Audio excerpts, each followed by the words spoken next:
इस मूवी की शुरुआत में हम एक ओल्ड प्रीस्ट को देखते हैं जो कि बादलों के ऊपर पथरीले पहाड़ों की तरफ उड़ के जा रहा होता है और ये वो जगह थी जहाँ पे आसमानों के देवता दफन होते थे। ओल्ड प्रीस्ट जो कि देवताओं के मकबरे का मुहाफिज होता है, इस जगह इसलिए आया था क्योंकि उन देवताओं में से एक देवता को आज दोबारा जिंदा किया जाना था। वो देवता उन देवताओं में से एक था जो कि हेल के एक डीमन और उन देवताओं की जंग के दौरान मारा गया था। थोड़ी देर के बाद एक लड़का जिसका नाम चेन होता है और वो देवता का नया जन्म होता है, वो जमीन से बाहर आता है और अब बाहर आने के बाद वो बहुत ज्यादा कंफ्यूज लग रहा होता है क्योंकि अभी तक वो ये भी नहीं जानता कि वो असल में कौन है, क्योंकि इंसानी रूप में दोबारा जिंदा होने से वो देवताओं वाली सारी मेमोरीज भूल चुका था। जिसके बाद वो बूढ़ा प्रीस्ट अचानक से उस पे अटैक कर देता है और कहता है कि वक्त के साथ साथ उसे ये सब याद आ जाएगा कि उसकी असल पहचान क्या है। जिसके बाद वो प्रीस्ट उसे आसमान से नीचे जमीन पे फेंक देता है और चैन वहाँ से सीधा एक रिवर में आ गिरता है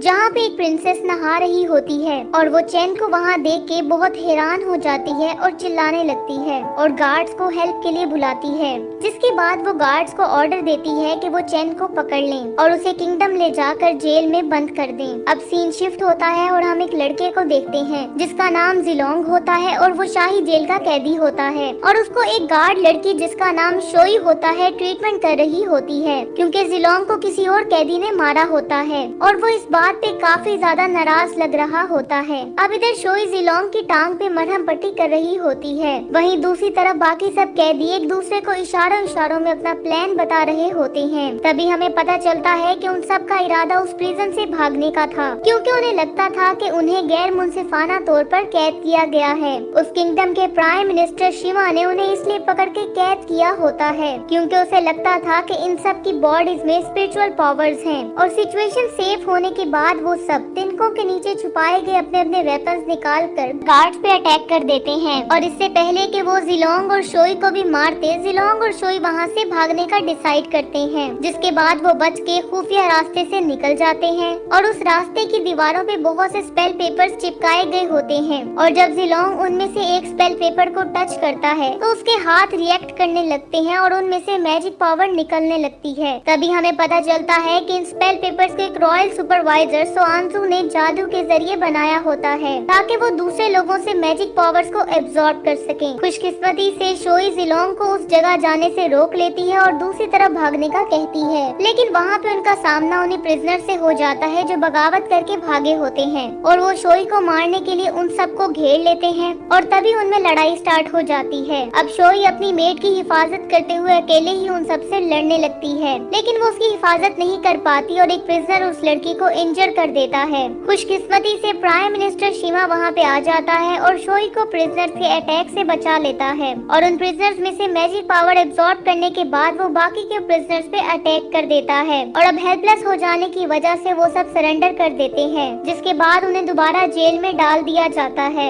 जिसमें जिलोंग भी शामिल होता है। अब सीन शिफ्ट होता है और हमें चैन को दिखाया जाता है जिसको प्रिंसेस और उसके गार्ड किंगडम ला रहे होते हैं। तभी रास्ते में कुछ मास्क पहने लोग उन पे अटैक कर देते हैं और उनका इरादा गोल्ड से बनी कमान को चुराने का था जिसे प्रिंसेस अपने साथ लाई होती है। अब जब लड़ाई के दौरान एक शख्स प्रिंसेस को पकड़ लेता है तो तभी चैन उसके साथ लड़ने लगता है ताकि वो प्रिंसेस को उनसे बचा सके। अब हालांकि उसके हाथ चेन से बंधे होते हैं लेकिन फिर भी वो अपनी किक से उस लुटेरे को मार गिराता है और अब अपने हाथ चेन से छुड़वाने के बाद वो गोल्ड की तीर कमान से उन लुटेरों पे अटैक करने लगता है जो कि उसकी स्पिरिचुअल पावर्स की वजह से रिएक्ट करने लगी थी। अब उन लुटेरों को वहाँ से भगाने के बाद चैन अचानक से गिर के बेहोश हो जाता है क्योंकि वो अभी तक आसमान से आई हुई उस गोल्डन बो से निकलने वाली पावर्स को बर्दाश्त करने के काबिल नहीं हुआ था। शाम को जब प्रिंसेस और उसके बॉडी गार्ड चैन को लेकर पैलेस पहुँचते हैं तभी शोई वहाँ आती है और प्रिंसेस से मिलती है। जिसके बाद शोई प्रिंसेस से इतने लंबे सफर पे जाने और इतनी ज्यादा देर लगाने की वजह पूछती है, जिस पर प्रिंसेस उसे कहती है कि वो आसमानी देवता की तरफ से भेजी गई गोल्डन बो लाने गई थी ताकि वो उससे किंग का इलाज कर सके जो कि बहुत ज्यादा बीमार है। उसी दौरान जब चैन को होश आता है तो उसे शोई का फेस जाना पहचाना महसूस होता है। उसे लगता है कि ये वही लड़की है जिससे वो प्यार करता था और जो कि स्काई पैलेस में रहती थी, लेकिन 10,000 साल पहले वही लड़की उस वक्त वहाँ से गायब हो गई थी जिस टाइम वो स्काई पैलेस में एक देवता था।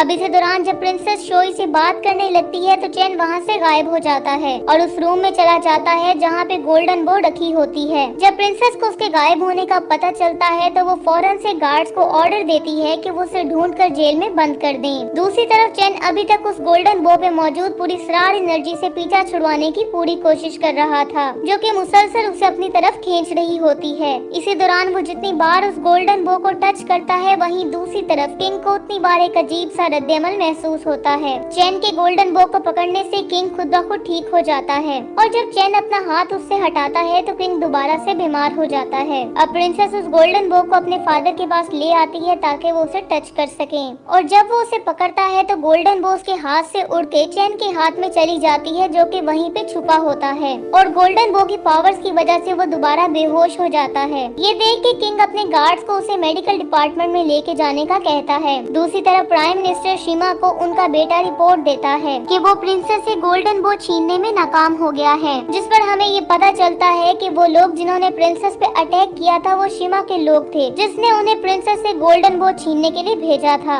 अब शीमा का बेटा लिंकॉन्ग गोल्डन बो चुराने का मिशन तो पूरा नहीं कर सका था, लेकिन वो ये इम्पोर्टेंट न्यूज लाया था कि उसने वहाँ पे एक ऐसे लड़के को देखा है जिसमें बहुत ज्यादा स्पिरिचुअल पावर्स हैं और वो शीमा को ये भी बताता है कि उसने उस लड़के को गोल्डन बो की पावर्स को कंट्रोल करते और फिर उसी गोल्डन बो को वेपन के तौर पे उनके खिलाफ यूज करते हुए भी देखा है। ये सुन के शीमा खुश हो जाता है और डिसाइड करता है कि वो उस लड़के से वो पावर्स छीन के उन्हीं पावर्स को यूज करते हुए वो किंग के खिलाफ कू करेगा। इसलिए वो लिंकॉन्ग को उस लड़के के ठिकाने का पता लगाने का कहता है। दूसरी तरफ चैन, जो कि मेडिकल रूम में बेहोश पड़ा होता है, उसे अपने पास्ट के बारे में ख्वाब आता है और वो उस टाइम को देखता है जब वो एक देवता हुआ करता था और वो अपने आप को उसी गोल्डन बो से एक बैटल में लड़ते हुए भी देखता है, जिसका मतलब ये था कि गोल्डन बो शुरू से ही उसी का वेपन था। और इससे हमें इस बात का पता चलता है कि वो कैसे उस गोल्डन बो को यूज कर पा रहा था। और अब जब चैन की आंख खुलती है तो वो फौरन से शोई के पास जाता है और उससे पूछता है कि क्या वो वही लड़की है जो स्काई पैलेस से काफी टाइम पहले कहीं चली गई थी और जिससे वो बहुत प्यार करता है, लेकिन वो उसे दोबारा यही कहती है कि मैं वो लड़की नहीं हूँ जिसे वो ढूंढ रहा है। अब उनकी बातों के दौरान ही शोई को लिंकॉन्ग के आने की आवाज आती है, इसलिए वो चैन को अपने रूम में छुपने के लिए कहती है। क्योंकि उसकी एंगेजमेंट लिंकॉन्ग से हो चुकी थी, वो उससे प्यार तो नहीं करती थी, लेकिन वो ऐसा करने पे इसलिए राजी हुई थी क्योंकि प्राइम मिनिस्टर शीमा ने उसे ऐसा करने के लिए फोर्स किया था। लिंकॉन्ग उससे उस लड़के के बारे में पूछता है जिसे प्रिंसेस अपने साथ पैलेस लाई थी,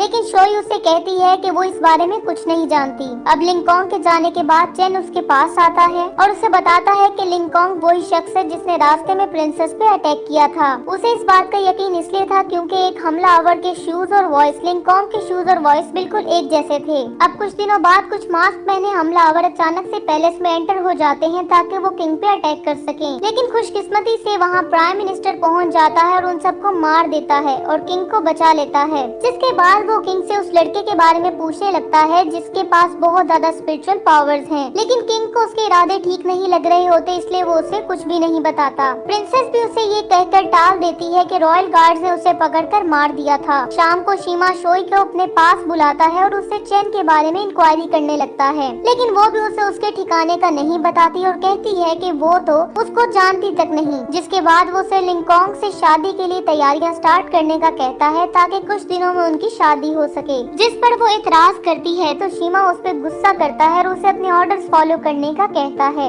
अब क्योंकि वो लिंकॉन्ग से शादी नहीं करना चाहती थी, लेकिन फिर भी वो शीमा के ऑर्डर्स को ना मानने की हिम्मत नहीं करती। दूसरी तरफ प्रिंसेस चुपके से चैन को पकड़ लेती है और उसे एक जगह पर कैद कर देती है, लेकिन वो जल्द ही चैन से खुद को आजाद करवा के प्रिंसेस को ही होस्टेज बना लेता है। प्रिजन गार्ड्स इस इंसिडेंट की रिपोर्ट प्राइम मिनिस्टर को देते हैं और इस तरह आखिरकार उसे चैन के ठिकाने का पता चल ही जाता है। और जब वो वहाँ पहुँचता है तो चैन अपनी पावर्स को यूज ना कर पाने की वजह से फिर से पकड़ा जाता है, जिसके बाद शीमा प्रिजन गार्ड्स को ऑर्डर देता है कि वो चैन को जेल में बंद कर दें ताकि वो दोबारा वहाँ से ना भाग सके। अब जेल में वो जिलोंग से मिलता है, जो कि ये क्लेम करता है कि वो भी एक देवता है जिसका दोबारा जन्म हुआ है, और वो चैन को इसलिए जानता था क्योंकि वो चैन के अंडर काम करने वाली आर्मी का हिस्सा था। अब कुछ दिनों बाद जब शोई और लिंकॉन्ग का वेडिंग डे आता है तो शोई मुसलसल चैन के बारे में सोच रही होती है और उसकी सेफ्टी के लिए वो उसे और जिलोंग को प्राइम मिनिस्टर को बताए बगैर वहाँ से भागने में हेल्प करती है। अब रॉयल प्रिजन से भागने के बाद चैन शोई के स्ट्रेंज बिहेवियर की वजह से बहुत ज्यादा हैरान होता है,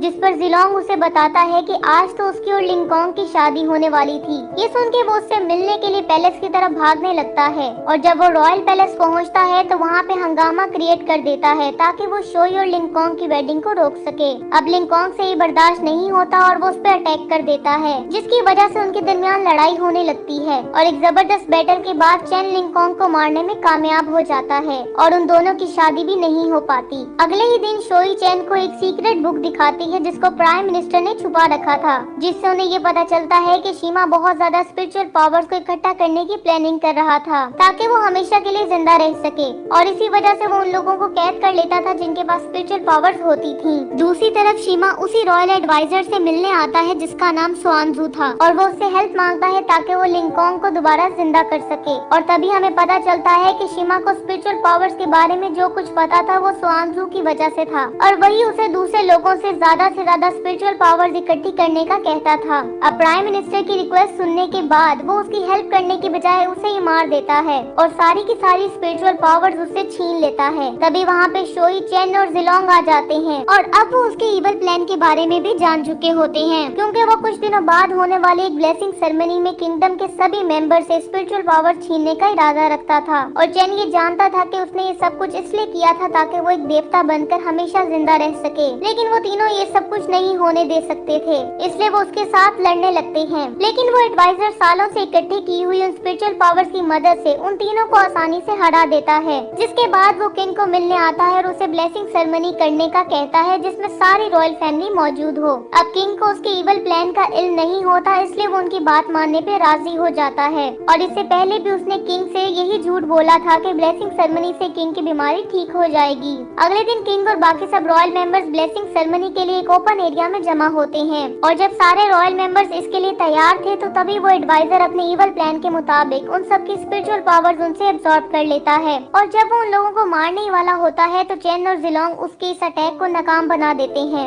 जो कि अब अपनी लास्ट डिफीट से रिकवर हो चुके होते हैं और अब उनमें लड़ाई स्टार्ट हो जाती है। लेकिन अब क्योंकि चेन अभी तक अपनी पावर्स को ठीक तरह से यूज करना नहीं सीख पाया था, इसलिए स्वानजू उसे एक बार फिर से इंजर्ड कर देता है। इसी दौरान जिलोंग एक ड्रैगन में चेंज हो जाता है और उस एडवाइजर पे अटैक्स करने लगता है, लेकिन वो उस ड्रैगन का मुकाबला भी बड़े अच्छे तरीके से कर रहा होता है। इसी दौरान चेन भी अपनी देवता वाली पावर्स हासिल कर लेता है और गोल्डन बो को कंट्रोल करने लगता है और फिर उसी को वेपन के तौर पे यूज करते हुए स्वानजू पे, जो कि एक बहुत बड़ा स्नेक बन चुका होता है, उसी पे अटैक्स करने लगता है और एक जबरदस्त लड़ाई के बाद आखिरकार वो स्वानजू को मारने में कामयाब हो जाता है और उसके मरते ही सारी किंगडम के मेंबर, जिनमें किंग और प्रिंसेस भी शामिल थे, वो जल्दी से ठीक हो जाते हैं और अपनी स्पिरिचुअल पावर्स वापस लेने में कामयाब हो जाते हैं और चैन भी अपनी रियल पावर को हासिल करने का मिशन भी पूरा कर चुका था। तो इसी के साथ ये मूवी एंड हो जाती है। Thank you so much for